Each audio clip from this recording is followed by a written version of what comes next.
Getting better. Text na sana siya sa akin na umuwi na lang daw kami ng Sikihor kung may mangyayari sa getting better. Getting better. Magaling na kami lahat sa awan ng Diyos.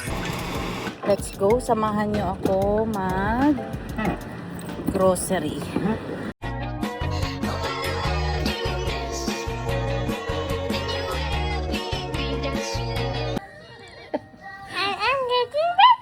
Pero namumula dito mo ya. Oh, tinan mo ya. Tinan mo ba? Namumula dito niya. Oh, nasama rin yan. Sa rashes niyo. Ito, di bugoy-bugoy.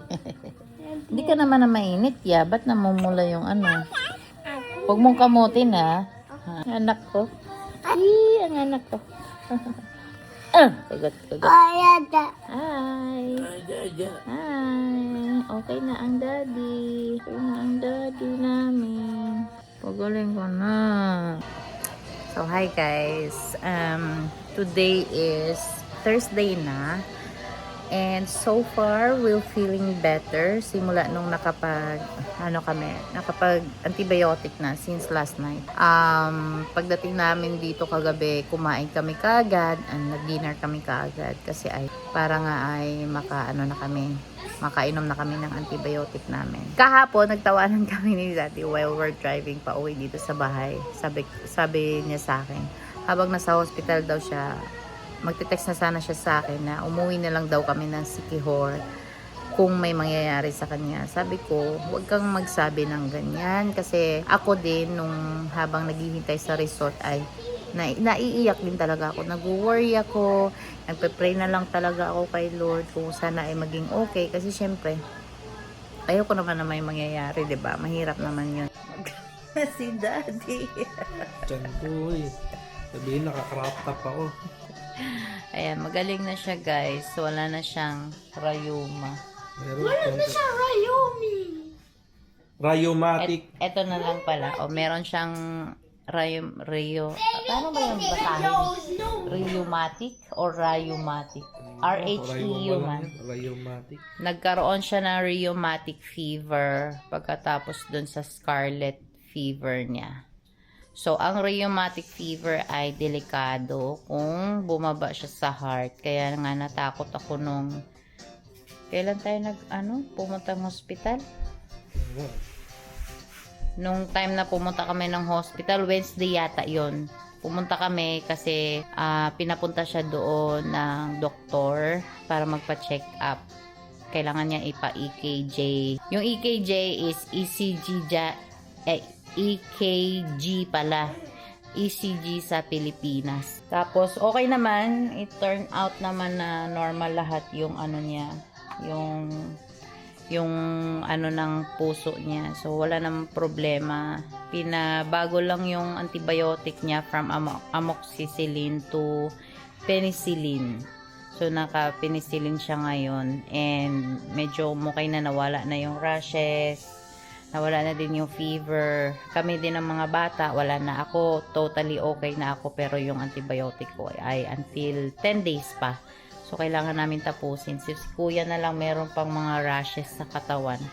And medyo umiinit-init pa siya kaunti. Pero gagaling. Oo, kailangan siyang agapan talaga guys. Kasi delikado yung scarlet fever. Kasi yun nga, ang sinabi ng doktor, kung sa 100 na merong scarlet fever, meron daw talagang isa na yung maggrabihan. Like, yung gaya nung nangyari kay Daddy na nag-rheumatic fever siya. So, hindi siya maganda.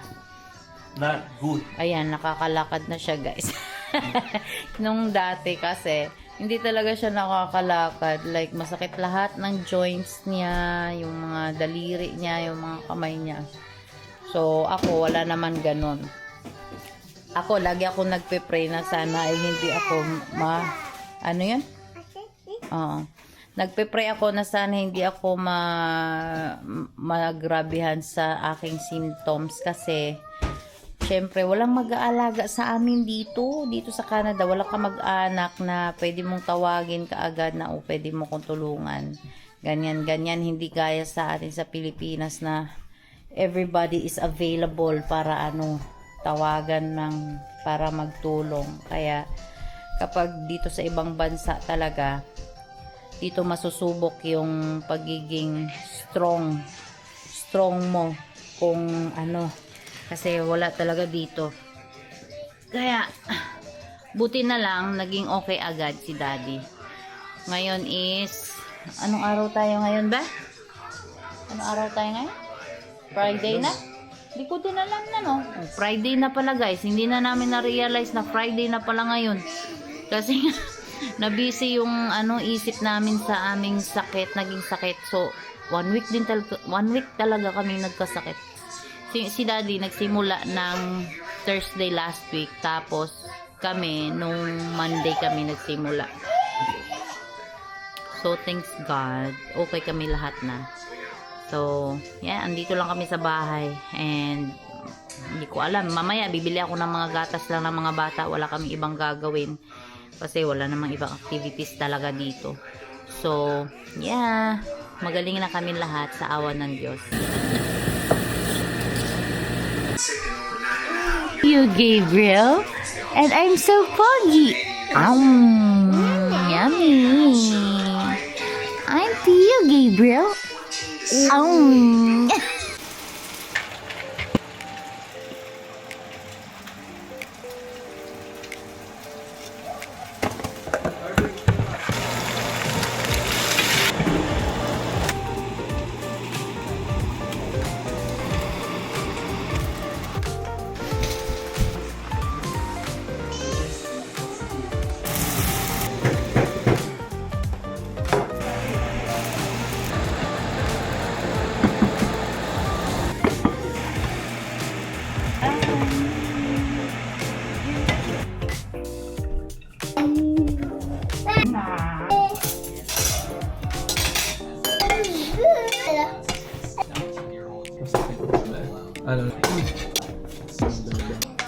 Ako sa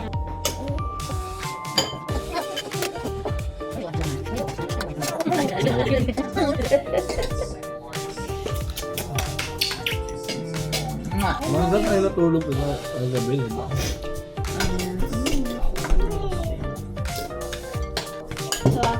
Ikaw pa lang yung good job na. Ako? Umili na ako.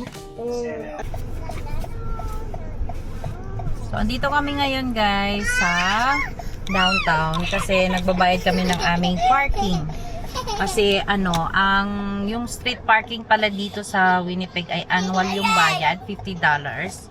So, mag-i-expire na kasi siya this first week of August. So, kailangan na namin i-renew and nag-remind na din sila sa amin, nag-email na sila sa amin na kailangan na mag-renew ng aming pay parking. So, si Daddy na yung pumunta doon kasi okay naman na din si Daddy kasi yung mga sasakyan namin ay nakapangalan sa kanya. So, siya lang yung pumunta doon. So, dito yun malapit sa ito yung University of Winnipeg and then yung pay parking ay doon lang. Pwede lang sana siya online kaso hindi namin alam kung paano siya gagawin. Mas mabilis kasi kung pumunta talaga mismo sa office nila kasi mabilis lang ang transaction dyan na magbabayad tapos lahat-lahat ay okay na kaagad.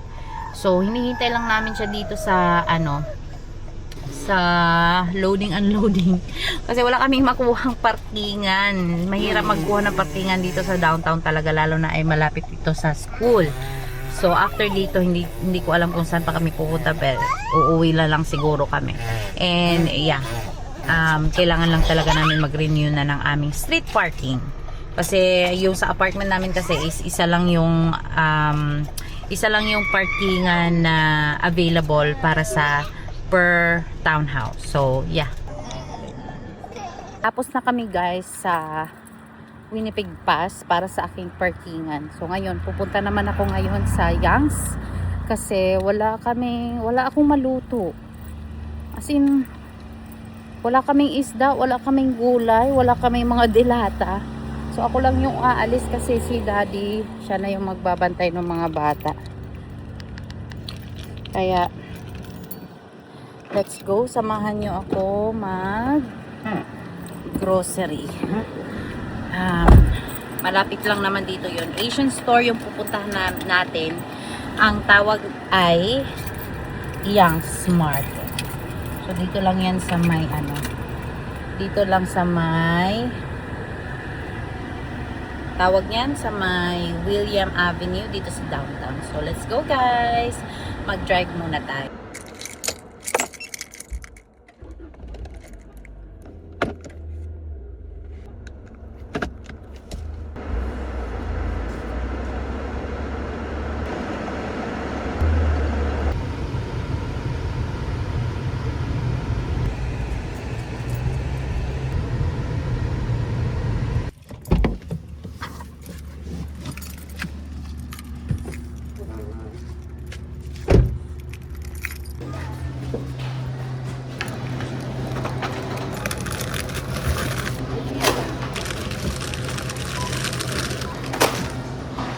Dito na ako guys. Tingnan mo, ang mahal na rambutan. Tag 3.97 per pound. Pero sa Pilipinas, tag 120 per lang yun. Diba? Ang mahal dito. Nakakainis. Ay, gusto mong kumain, hindi ka makakakain kasi sobrang mahal. Magkano ang garlic? Ay, pangit na yung garlic nila.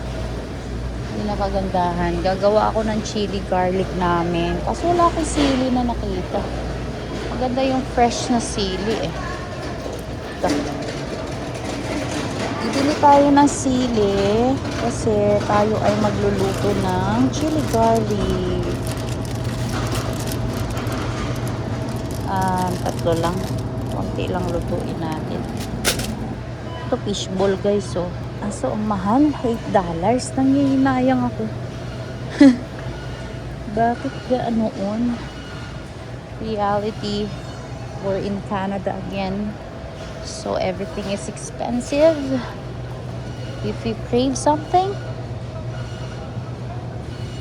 eto, mura siya. $6.99. Mahal pa din pa kasi konti lang siya eh. Ayoko. Sabi ko sa'yo, mayroon kaming pirit dito. Pirit. Oh. Pirit yan, pirit. Pero ayoko ng frozen na pirit. Favorite ko yan kapag fresh. Ito, favorite ko to kapag fresh. Pero pag hindi siya fresh, dito siya trip. Ito, ewan ko anong tawag sa amin ito. Solid. Ayaw ni Kevin kumain ng isda dito eh. Kasi hindi siya nasasarapan. Oh, di ba? May malaki din kami na dito. Sabi ko sa iyo. Marami guys. Kompleto din dito pero lang frozen talaga siya. Kung mag-crave ka talaga, kakain ka talaga ng frozen. Gaya kung nag-crave ako ngayon ng isda na sariwa. Ay ako. Ewan ko na lang.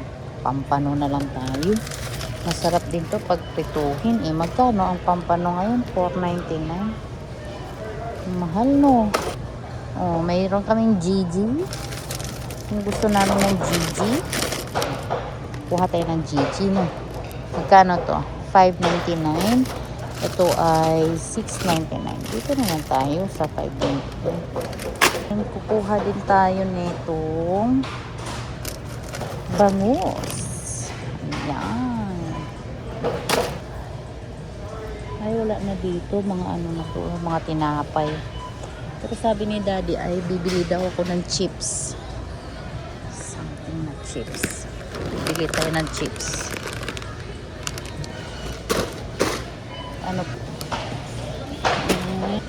Diba? Wala masyadong tao ngayon kasi oras pa? 2 p.m. pa lang. So, konti pa lang ang tao kapag ganitong oras. So, dito tayo sa area na ang mga ibang mga kailangan namin. Tingnan mo, ang mahalo. Crab and corn. Ay, dalawahin na natin. Kapag magsinigang tayo, 89 cents. Crispy fry. So, kukuha na tayo na marami kasi nakasale siya. Ayan, 87 cents. Kapag nakasale, kukuha na tayo kasi mahal yan. Galing siya ng 149. So, mahal siya. Kukuha din ako nito. Dalawa lang. Pang lumpia. Dito tayo sa may suka area. Kasi wala na kaming pinakurat. So, hindi ko alam kung meron sila dito, no? Ayan, meron. Pero meron akong favorite na pinakurat sa Seafood City na bibili. Pero nga, lagi nang wala. Ito na lang ang available. Oh, look, ang mahal, $5.99. But wala tayong magagawa. Pikit mata. Bibili tayo ng dalawa. Mahilig kasi ako sa suka, guys. Mahilig ako sa suka. Sardinas na lang, guys. Titingin tayo kung meron tayong makikita. Sardinas na mura. Pipilitin natin na makahanap tayo ng murang sardinas. Okay. Ang ligo ay 1.29. Ayoko lang ang lasa nito eh. Ang mahal ng ano, ay mura ang mega. Mag-mega tayo.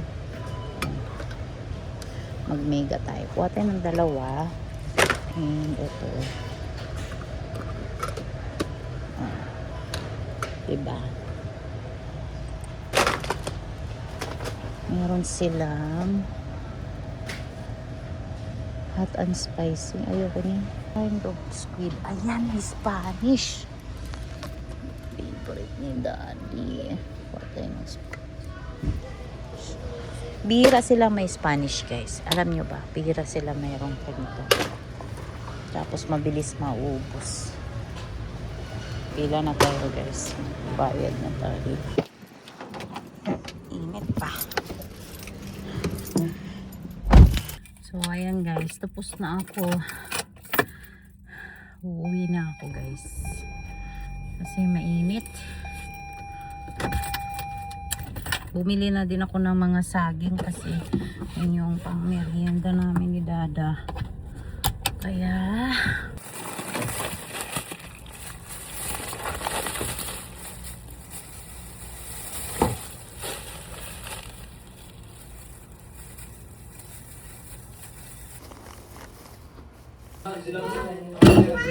oh, sabi ni Daddy kumain ka na daw.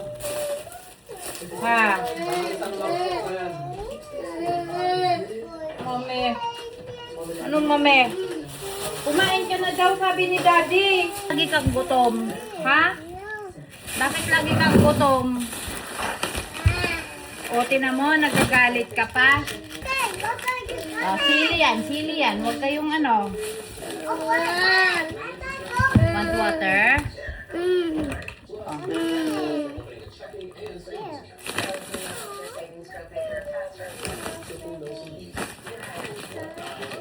Hindi ka kainin to, ha?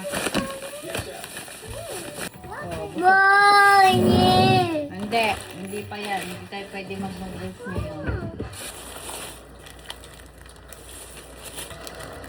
Gagawa tayo ng lumpia. Daddy, yung beef mo, gagawa ko lumpia, ha?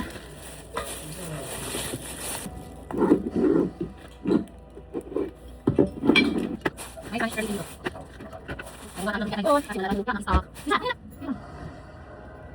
Thank you. Isang ganito for lumpia. Ilagay ko lang ito sa ref. Ayan, ito yung baboy na binili ko kanina.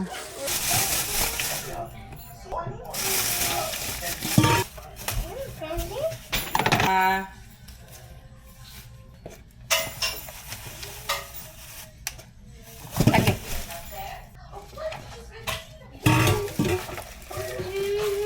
Ba't ang laki ng problema? Ba't ang laki ng problema mo? Tubig ang problema na. Bakit? Niyakan niya ako dyan. Bakit? Nilalaro lang niya yan eh. Yung tubig. Bakit, Pio? Anong...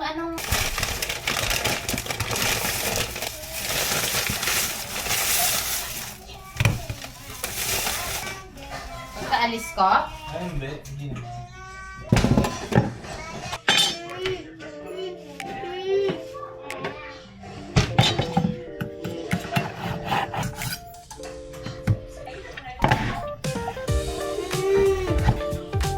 Kasi i-rep to.